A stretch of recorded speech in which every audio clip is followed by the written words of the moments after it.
entretien donc avec Christophe Pignol. Donc Christophe, merci de se retrouver à 7 aujourd'hui.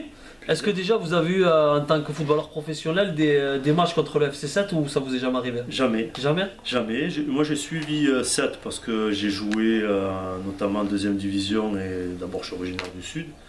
Et après donc Istres, Martigues, 7, enfin voilà, tous ces clubs, je me suis toujours un petit peu intéressé à tous ces clubs du Sud de la France, mais j'ai jamais eu l'occasion de jouer contre 7 en deuxième division.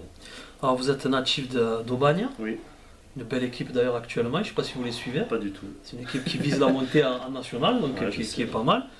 Ouais. Et vous rejoignez ensuite les rangs de l'AS Saint-Étienne, le centre de formation de la SSE, c'est ça? Ouais, alors moi j'ai jamais joué à Aubagne, je suis parti directement à Mazargues moi à l'époque. Ouais. En cadet, junior, même pas junior parce que je suis parti directement à Saint-Étienne après. J'ai fait mon centre de formation à Saint-Étienne pendant 5 ans. Qu'est-ce qui a fait que vous n'avez pas pu percer en équipe première?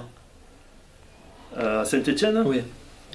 Des débuts un peu trop tôt, j'ai commencé à jouer mon premier match en pro à 17 ans et le match que Robert Herbin me fait jouer c'était contre l'Olympique de Marseille à l'époque. Et on perd 5-1 au stade Vélodrome, ça avait été un vrai cauchemar pour moi. J'avais que 17 ans et demi et ça avait été vraiment en même temps un bon souvenir parce que c'était mon premier match, c'était devant ma famille, mais en même temps, footballistiquement parlant, c'était très dur.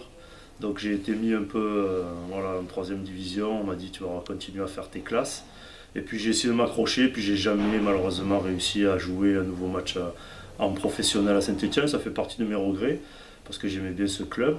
Mais après j'ai eu une bonne formation, et qui m'ont permis de rebondir en deuxième division à Istres à l'époque. Et puis là, bon, les carrières sont faites comme ça. Malheureusement, des fois, il y a des facteurs qui font qu'on n'arrive pas à avoir ce que l'on souhaite, mais pour autant, ça a été peut-être même une bonne chose pour moi, parce que ça m'a donné l'opportunité de jouer notamment à Nantes. Et pour en revenir à la parenthèse d'Istres, c'est quand même une grosse équipe de Ligue 2 à l'époque, avec Alain Laurier comme coach. Exactement. Et je vais citer quelques noms si vous le voulez bien. Il y avait quand même Frédéric Hans, Alain Bogossian, Mohamed Chaouch. Il y avait un ancien C3, Christophe Rossetti, qui débutait, je ne sais pas si vous voilà. Donc il y avait quand même de gros joueurs. Pascal Boffreton dans les buts. Tout à fait. Il y avait une équipe très solide. Il y avait Marc Libra qui avait été prêté aussi par l'Olympique de Marseille. En fait, encore une fois, c'est pour ça que je dis dans une carrière. Moi j'ai fait le choix de venir jouer à Istres après Saint-Étienne tout simplement parce que ça me rapprochait de chez moi, du Sud. Mais voilà, au niveau football, Istres était en deuxième division, je ne savais pas trop quelle était leur ambition. Et puis je me suis formé à l'école de la deuxième division avec des matchs difficiles. À l'époque il y avait les deux groupes. Et on a réussi avec Alain Laurier à jouer les barrages pour monter en Ligue 1. Et c'était contre Angers où on perd 1-0 là-bas après prolongation. Mais voilà, on avait fait une super saison avec des joueurs de talent, des joueurs de caractère, des joueurs.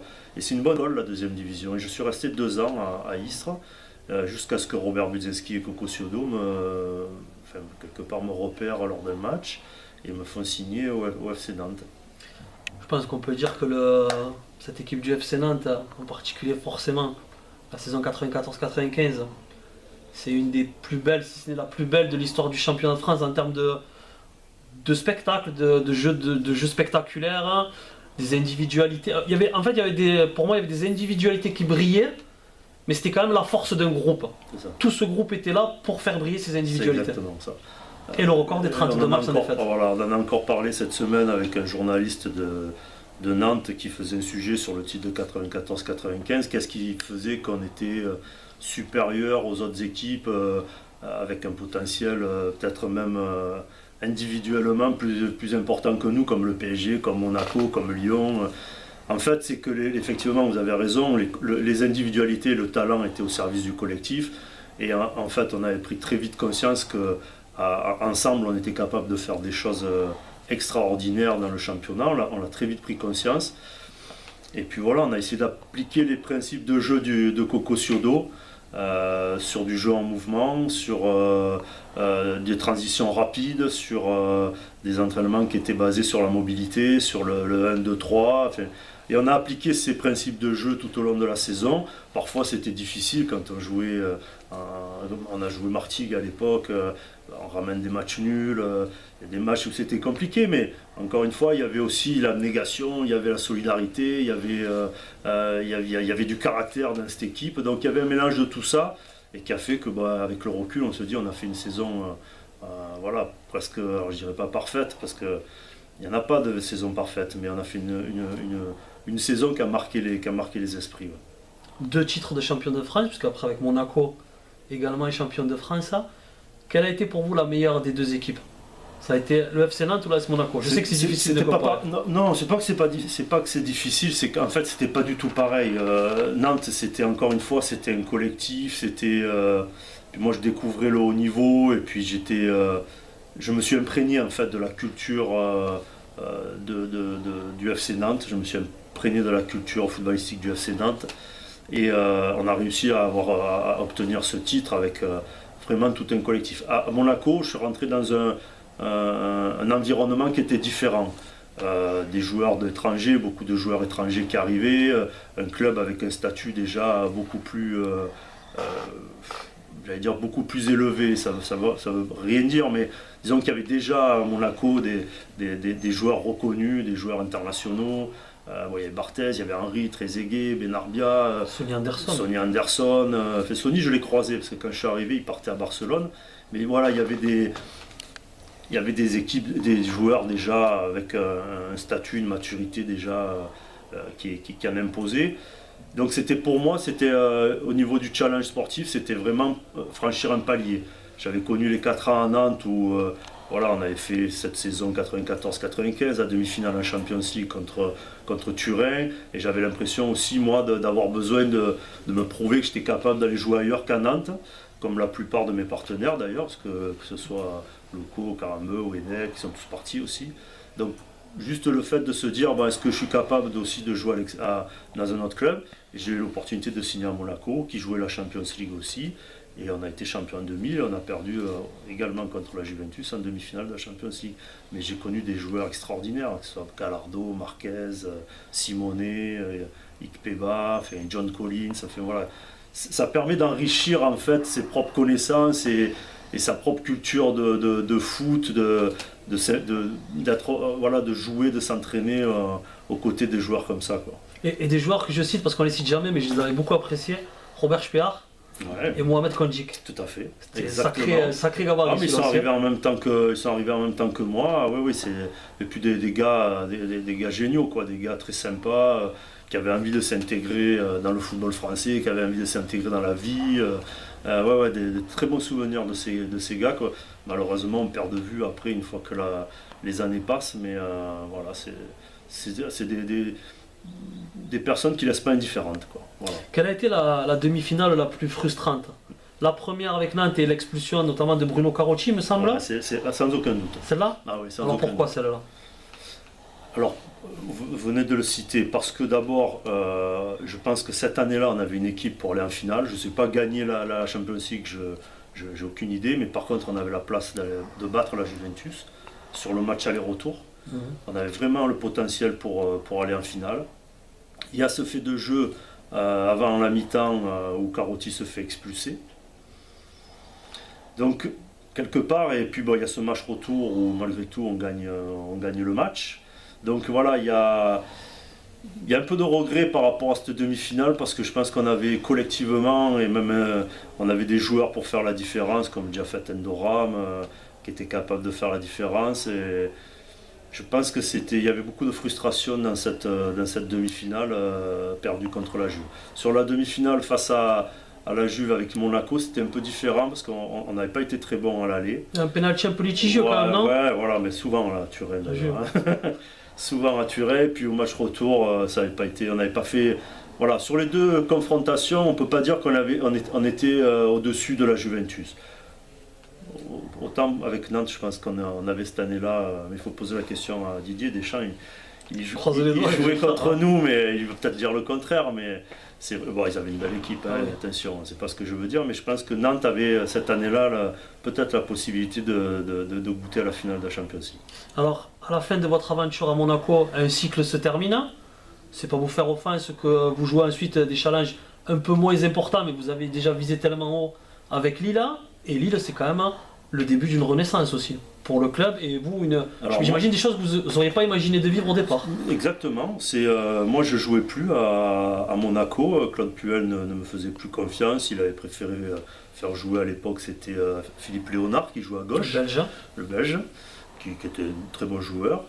Donc j'ai souvent soit été remplaçant, soit j'allais avec la réserve, soit de temps en temps je jouais, mais sans vraiment avoir la confiance de l'entraîneur. Et j'arrivais en plus en fin de contrat, j'avais fait 3 ans.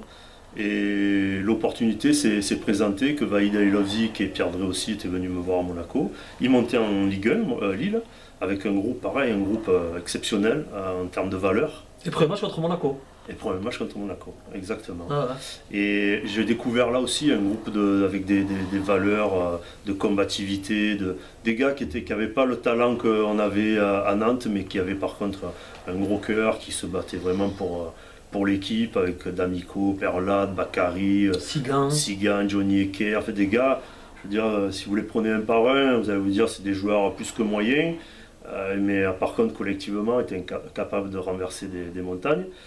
Et bon, malheureusement, ma carrière à Lille s'est terminée, malheureusement, un peu dans la douleur, mais j'en garde un très bon souvenir pour autant. Est-ce qu'on peut parler justement de ça? Ah oui. Parce qu'à l'époque, j'avais acheté votre livre. Oui. Donc, comment vous vivez le fait déjà au départ, de vous sentir diminué, et ensuite d'apprendre que vous aviez une leucémie, justement? Ça a été très rapide, en fait, parce que effectivement, j'avais plus une forme physique qui me permettait de suivre les entraînements. Et très vite, j'ai compris qu'il y avait. Alors, j'étais loin de m'imaginer que je pouvais avoir un truc pareil, mais j'ai très vite compris qu'il fallait que je fasse des examens parce que je n'arrivais plus à faire un footing, j'arrivais plus à faire mes séances de muscu, j'arrivais plus.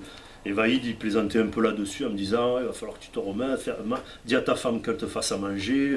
On tournait ça un peu sur le ton de la boutade, ouais.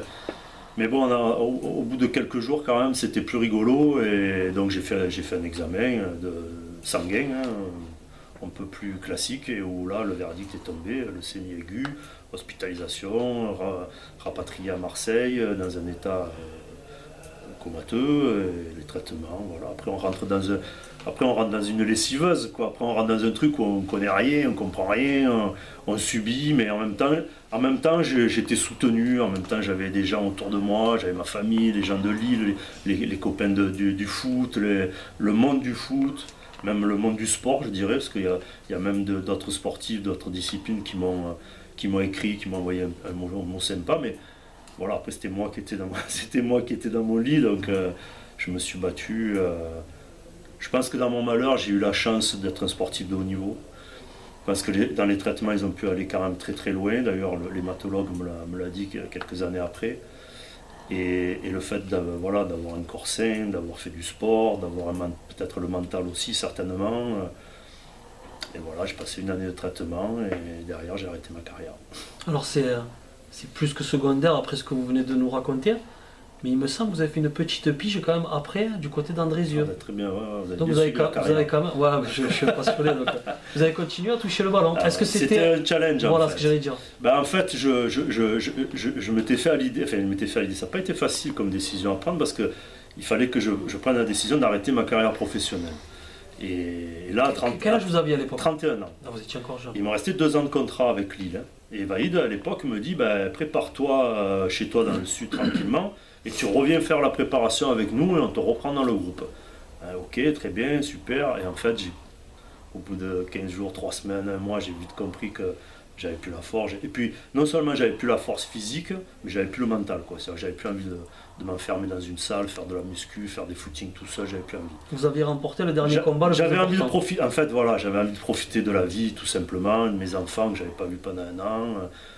J'avais envie de profiter de mes amis, de faire un apéro, c'est tout con, hein, mais faire un apéro, manger un peu des trucs que j'avais pas l'habitude de manger. Je ne voulais plus faire de sacrifices, j'avais envie de profiter de la vie. Donc je me suis rangé à l'idée de dire de façon très honnête au LOSC, de dire j'arrête ma carrière. Ils ont été plus qu'honnêtes avec moi. Ils m'ont dit voilà, il te reste 2 ans de contrat, on te doit tant, on te fait le chèque. Voilà, ça il faut le préciser parce qu'ils ont été vraiment d'un soutien, mais de A à Z, ils ont été d'un soutien sans faille avec moi et ma famille. Mais j'avais quand même le sentiment que, en travaillant un minimum, en essayant de me faire mal un peu, me faire violence, j'avais quand même le sentiment que j'étais encore capable de jouer au foot dans un groupe, donc faire partie d'un groupe. Et un pote d'Andrézieux m'appelle et me dit écoute, on monte à l'époque c'était CFA2. 5e division. Voilà, 5e division, on monte en CFA2. Est-ce que ça te dit de venir faire une pige avec nous? J'ai dit tu sais Hervé, moi je sors d'un traitement chimio, je fais 60 kilos, il faut que je me remuscle. Il me dit tu viens, tu n'as rien à prouver à personne, mais tu viens, tu fais ce que tu peux, tu t'entraînes quand tu veux, machin. Je dis banco. Je suis allé et je me suis senti comme un gosse en fait. J'ai eu les premiers entraînements au milieu de jeunes, comme ça, j'avais l'impression de renaître un peu. Et je me suis accroché, j'ai fait des entraînements, j'en faisais un minimum et j'ai pris ça vraiment au sérieux et j'ai fait toute la saison en CFA2 à l'époque avec Andrézieux, entouré de jeunes. Je me suis vraiment éclaté quoi, et puis je me suis arrêté après. Qu'êtes-vous devenu depuis? Alors quand je suis reparti d'Andrézieux, je suis reparti m'installer à Aubagne et j'ai ouvert un complexe de futsal sur la commune de Gémenos, que j'ai ouvert avec mon frère. Comme associé, j'avais Bruno Chéroux et Willy Sagnol, qui étaient des amis qui m'avaient aidé à monter la structure. J'ai tenu ça, donc j'ai géré ça pendant 13 ans. J'ai vendu l'année dernière. Le Covid est passé par là, ça a été très compliqué. Mais on a eu la chance quelque part de pouvoir vendre le bâtiment, enfin le complexe. Et là maintenant, je me suis remis à des études. J'ai 52 ans, mais bon, ça n'est jamais trop tard. J'ai repris des études, j'ai passé un certificat universitaire sur du coaching de haut niveau, sur le coaching mental de haut niveau, mais je me suis ciblé le coaching sur de la cancérologie. C'est-à-dire que j'accompagne aujourd'hui des gens en rémission qui ont besoin de se reconstruire après le cancer, parce que bien souvent, moi je l'ai vécu, bien souvent le médecin il vous dit le traitement est terminé, merci, au revoir. Ah oui, sauf qu'on fait quoi psychologiquement, après tout savoir gérer tout ça. Donc moi j'ai eu la chance d'avoir été sportif, donc mentalement ça marchait, j'avais des objectifs, des challenges, des étapes pour y parvenir, mais ce n'est pas le cas de tout le monde. Donc aujourd'hui, j'aide, sans prétention, je ne suis pas un soignant, je suis juste un aidant. J'aide les gens à travers mon expérience, mais ceux qui ne veulent pas entendre ce que j'ai à dire, ils ne sont pas obligés. Mais par contre, j'essaye de les accompagner psychologiquement, physiquement, dans une reconstruction. Ça peut être sportive, familiale, professionnelle, sociale. Donc voilà, on met parfois 6 semaines, 7 semaines, 8 semaines. Je fixer des petits objectifs pour que les gens puissent se reconstruire. Voilà. Alors, ma question va peut-être vous paraître stupide, mais je vous la pose quand même. Est-ce que quand on guérit d'une maladie si grave, on peut avoir des remords? Je m'explique. Vous en êtes sorti, il y en a qui ne s'en sortent pas. Est-ce que vous vous posez moult questions?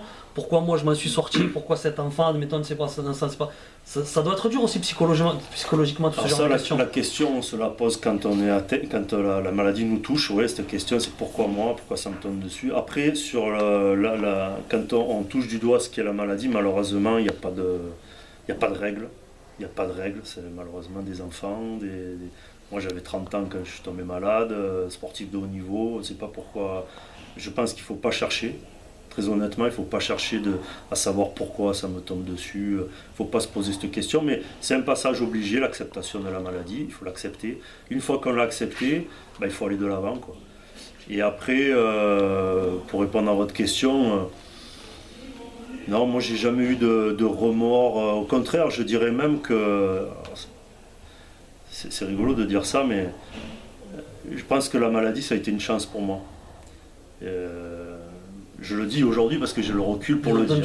Je ne l'aurais pas dit il y a encore quelques années, mais aujourd'hui, le recul me permet de dire que finalement, c'est une chance d'avoir eu la maladie, que ça m'a fait voir... Savourer plus les choses? Savourer, mais ça fait... Non, c'est pas que ça... Savourer, après, je veux dire, après, on vit dans un monde, tout le monde le subit parfois. Je veux dire, moi le premier, c'est pas parce que j'ai eu une leucémie et que j'en suis sorti que je vis dans le monde des bisounours. Je veux dire, j'ai autant de soucis que vous, dans l'éducation de mes enfants, dans leur avenir, voilà, je me fais...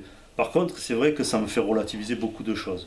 Voilà, des choses des fois qui me passent aussi un petit peu au-dessus de la tête, en me disant, bon, finalement, il y a des choses qui sont beaucoup plus graves.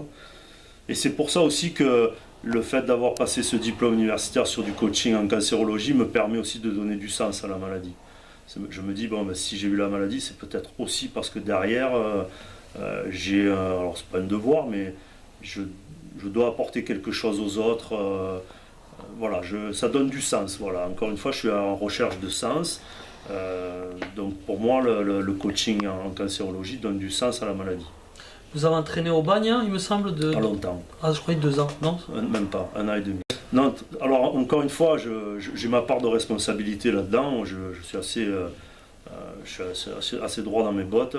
Je suis allé à Aubagne parce que c'était ma ville natale, que je venais de passer mes diplômes d'entraîneur à Clairefontaine. J'avais le 2e degré dans la poche et qu'une opportunité s'est présentée d'aller à Aubagne. Parce que vous devez le connaître, Bernard Rodriguez, ici à Sète, puisque je crois qu'il a été joueur. Sète à Toulon également. Voilà, donc Bernard partait d'Aubagne, allait à Andoum. Et la mairie d'Aubagne m'appelle en me disant voilà, Bernard s'en va, est-ce que maintenant que tu as ton diplôme, franchement, j'y suis allé parce qu'il y a le côté affectif. Mais professionnellement, ça a été une catastrophe. J'ai ma part de responsabilité, je sais les erreurs que j'ai faites, que je ne referai pas aujourd'hui si ça devait se représenter, mais c'est pas une bonne expérience professionnelle. Mais voilà, c'est tout. Après, Fini. Fini. Et pour finir justement cette interview, le variété, je vois le blason, c'est quelque chose d'important pour vous d'être présent? Toujours. Après, c'est pas facile pour moi parce que d'abord j'ai eu mes activités professionnelles qui ne me permettaient pas d'aller souvent, parce qu'eux ils sont souvent sur Paris quand même. Donc là c'est bien, c'est bien. La dernière fois on a fait Vallon-Pont d'Arc, c'est dans le sud, donc chaque fois j'y vais. C'est important bien évidemment parce que au-delà de rencontrer des gars avec qui j'ai joué ou même des gars que j'admire depuis ma plus tendre enfance, comme Alain Giresse, comme qui c'est que j'ai vu la dernière fois, il y avait Jean-Michel Larquet, Dominique Rocheteau, enfin c'est des gars, moi quand j'étais gamin, donc vous vous rendez compte, on se retrouve, donc moi je suis comme un gamin, ça me permet de revoir des gars que j'ai côtoyés dans des clubs ou contre qui j'ai joué, et puis Jacques Van Roux c'est un personnage haut en couleur que j'adore, et moi au-delà de tout ça c'est le partage quoi. Moi, ce qui me fait plaisir, c'est de partager ce que chacun fait de son côté, son expérience professionnelle, son expérience de vie. Et en fait, c'est toujours ça, le variété. Donc moi, quand je viens, voilà, c'est dommage, je vais avoir un peu de retard, mais ce que j'aime bien, c'est l'avant-match, c'est être dans les vestiaires, discuter de tout, de rien, avec Alain Giresse, avec Rudy. Parfois même, on ne parle même pas de foot, on parle d'autre chose, de la vie. Moi, c'est ces moments d'échange que j'aime. Et pour ça, moi je remercie Jacques et Baptiste parce que c'est à l'époque où je travaillais chez Bein Sport que Baptiste me dit tiens, pourquoi tu ne viendrais pas jouer avec le variété. Et depuis, dès que je peux, je viens jouer. Mais voilà, c'est toujours un plaisir, un moment de partage qui me font vraiment du bien. Très bien. Christophe, merci pour merci à vous pour ce riche entretien. Et merci de votre accueil en tout cas. Écoutez, avec grand plaisir et j'espère vous voir sur le terrain tout à l'heure. Oui, j'espère. De toute façon, ils ne sont pas arrivés, donc je suis le seul à pouvoir jouer. Donc... Merci à vous encore. Merci beaucoup.